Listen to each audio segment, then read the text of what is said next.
Please continue. Sunitha Reddy గారు, లగచర్ల విషయంలో ప్రభుత్వం తీసుకున్నటువంటి డెసిషన్ ఏ రకంగా చూస్తారు?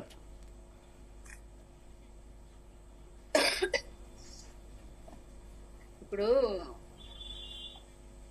సార్ ప్యానెల్లో ఉన్న మిత్రులకి, జీటీవీ ప్రేక్షకులకి, మీకు అందరికి గుడ్ ఈవినింగ్ అండి. లఘుచర్ల విషయమే కానివ్వండి, దిలావర్పూర్ విషయమే కానివ్వండి, హైడ్రా విషయమే కానివ్వండి, మన మూసీ విషయమే కానివ్వండి, ఏదైనా తీసుకోండి. ఇప్పుడు కాంగ్రెస్ పార్టీ వచ్చాక వేస్తున్న కుప్పిగంతులను చూస్తే అసలు ఏది క్లియర్ గా లేరు. వాళ్ళు ఏ ఒక్క విషయం ప్రజలకు చెప్పట్లేరు. ఇప్పుడు ప్రతిపక్షాలైనా, ఏ పక్షాలైనా, ప్రజలైనా, ఎవరైనా సరే ఇప్పుడు మీరు డెవలప్ చేస్తున్నాం రాష్ట్రాన్ని అంటే ఎవరేమి మీకు ఇబ్బంది పెడతలేరు, ఎవరేమి మీకు చేయట్లేదు. కానీ మీరు హిడెన్ ఎజెండా పెట్టుకొని చేస్తున్న కారణంగానే వస్తున్న ఈ ఒక్క టెన్షన్స్. మీరు ఇప్పుడు లగచర్లది వెనక్కి తీసుకున్నాము, మళ్ళీ మేము ఇండస్ట్రియల్ కారిడార్ పెడతాము, ఇంకేదో ఇండస్ట్రీస్ పెడతాము అని చెప్పి చెప్తున్నారు. నిన్న దిలావర్పూర్ది బ్యాక్ తీసుకున్నారు.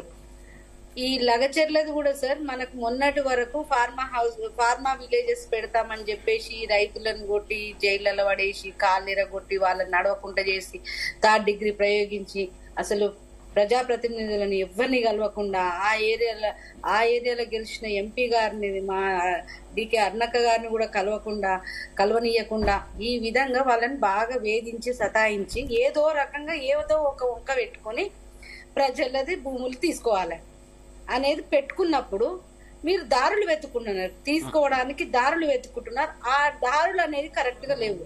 మనకు ఒక్క విషయం సునీతారెడ్డి గారు, ఒక్క విషయం చెప్పాలి. మీరే ప్రస్తావించారు, కాంగ్రెస్ ప్రభుత్వం తెలంగాణలో అధికారంలోకి వచ్చినప్పటి నుంచి వెనక్కి తగ్గుతున్నటువంటి అంశాలు కావచ్చు, హైడ్రా విషయంలో, కూల్చివేతల విషయంలో గతంలో ఉన్నంత హడావడి ప్రస్తుతం కనిపించట్లేదు. మూసీ పునరావాసం విషయంలో కూడా అంత హడావడి ఎక్కువ కనిపించట్లేదు.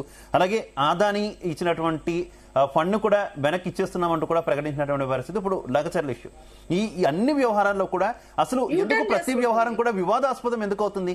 వివాదాస్పదం అవుతుందా? విపక్షాలు వివాదాస్పదం చేస్తున్నాయి.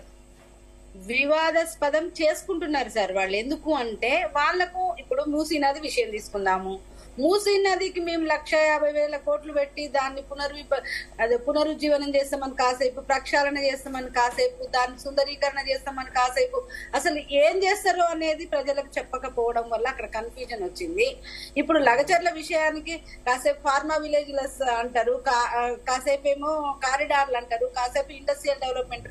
నిన్నటికి నిన్న 100 కోట్లు అదాని గారికి వాపస్ ఇచ్చే సందర్భంలో క్లియర్ గా చెప్పడం జరిగింది. అప్పటి వరకు లగచర్లలో ఏం పెడుతున్నారు అనే దాని మీద కూడా ఒక స్పష్టత లేదు, మనకొక మాట చెప్పింది కూడా లేదు సార్. ఆయన దావోస్ పోయి 12,500 కోట్ల రూపాయల ప్రాజెక్టులు తెచ్చుకున్నామని చెప్పారు.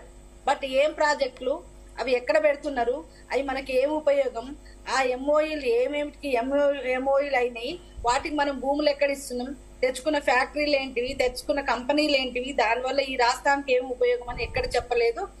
మొన్న మేము ప్రతిపక్షాలుగా అడిగినప్పుడు అసలు ఏం ఒప్పందాలు చేసుకుంటాయి, ఇప్పుడు వాళ్ళ రాహుల్ గాంధీ గారే చెప్పారు, ఆదాని గారు ఏమి ఇచ్చినా ఊరికే ఇవ్వరు, ఒకటి ఇస్తే 10 తీసుకుంటాడు అని.